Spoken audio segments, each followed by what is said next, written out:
Welcome back to the Postgame Show presented by the Maroon Club, enhancing 23 Division I sports. Join the Maroon Club today and our Player of the Game presented by Coca-Cola. We always invite you to enjoy and experience the Coke side of life. Here at the midcourt is John Leone with head coach, I'm sure a frustrated head coach, Fran OHanlon.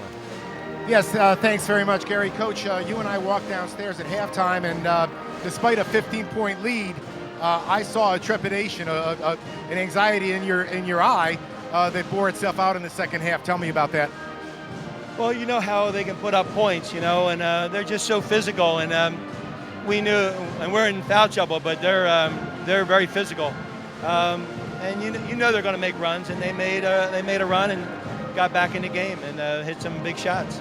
You and I have seen an awful lot of basketball in this arena, Coach, and two proud programs, two well-coached teams, both come in with 4-game losing streaks.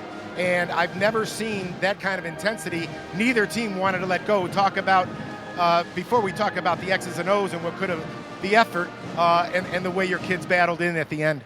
Oh, I was very proud of them today. I mean, they gave everything they had, And, we've been in the last few games, and just have to get one of these games. Historically, I don't have to tell folks close to the program how if there's one team in the league that people don't want to play in tournament time, it's a Fran OHanlon coach team. Ben Freeland, in my estimation, in the last 5 or 6 games, might be the most improved player on this team. He's being more confident offensively. Talk about his development and his ability to give you another option inside. Yeah, senior. I mean, he came out and he rebounds the basketball. He's a rim protector for us. He had some big shots early.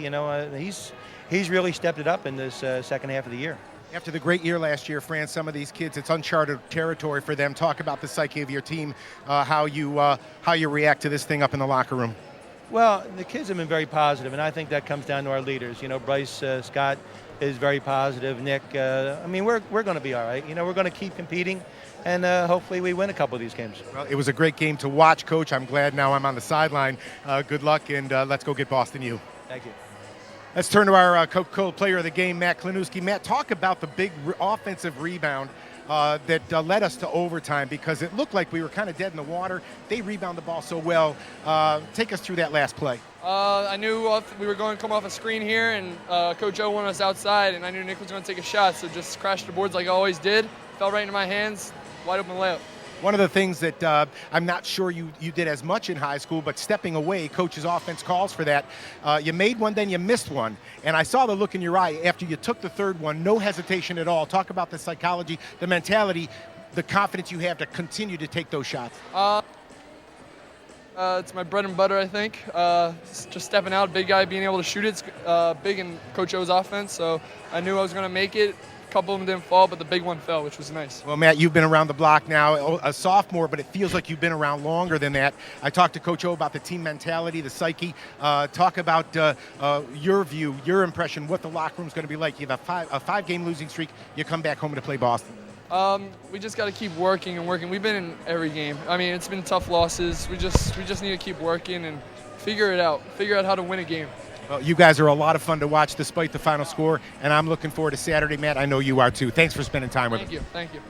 Gary, thank you. Thanks, John Feinstein. Boy, it's great to see John here. It's always fun to talk to a guy like John and get his take on the game. It gives us a little different perspective. Thanks a lot, fellas. Back to you guys. I don't know. We hired him to bring home a win, and he just did not. I blew it. I got the win last year, but I blew it this year. But thank you, John. It's great to work with you guys. Really enjoy it. Well, you're not done yet. We're going to take you through the highlights, and John will take us through those highlights before we wrap this one up. Here's John Feinstein. Well, Army shot the ball a heck of a lot better in the second half, and it was really because of their inside-outside work that John referenced there. You see it there, perfect pass from Ferguson in the post out to Kyle Wilson in the corner. And here you see Ferguson again. In the second half, Gary, he had 50 points and 7 rebounds in the second half. And here you see him again with an offensive rebound. He was all over the offensive boards. Army had 2 offensive rebounds in the first half. They had 11 in the second half. Another putback there. I think Fran referenced the fact that the rebounding was so important. Ferguson was Army's MVP. You mentioned Dylan Cox, who was very good too. But here's a critical shot where they fake as if they're going to give it back to Plum, and Ferguson goes to the basket, makes the layup there. Here, Lafayette did a nice job off of missed shots. Really nice pass by Zach Rufer there to set up the layup. They did a good job in the low post against Army's defense throughout the night. They got the ball inside very effectively. They were not just a jump shooting team tonight. One of the reasons why they stayed in the game. And again, nice drive there. And they really had a chance, great chance to win this game, even in the overtime. But then there's the big shot by Tanner Plum off the drive. Answer there, the basket we talked about with Matt Klanuski that tied the game up. And then here you see Nick Lindner in the overtime making a critical three. It just didn't stand up in the end. And here's Klanuski one more time with that up and under. That was also in the overtime. And at that point, things looked pretty good for Lafayette. They did, but it just didn't get done. I'll tell you, it's hard to avoid John Feinstein, whether you read books, whether you watch television, or listen to the radio. This guy is in. That's what my kids say. A media mogul, I think, is what we call him. John, it's always great working with you. Thanks for having me, making Gary. the trip. Enjoyed the heck out of it. Thank you. All right, let's wrap this one up. For Army, their 84 points came on 32 field goals. They had 8 threes in the ball game, 12 for 15 from the foul line. They were led by Tanner Plum with 22 points. Kyle Wilson had 20, 17 for Kevin Ferguson, and 10 rebounds. 13 points for Dylan Cox. Army goes to 13-10 and 4-7 in the Patriot League. They stopped their 4-game losing streak. For Lafayette, their 81 points came on 29 field goals. They had 7 three-pointers, 16 for 25 from the foul line.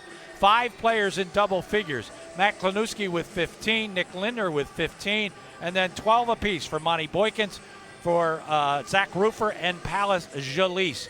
Lafayette falls to 5-16. And they fall to 2-8 in the Patriot League. So the final score here tonight is Army 84, Lafayette 81 in overtime. Boston University right around the corner on Saturday afternoon at 2 o'clock.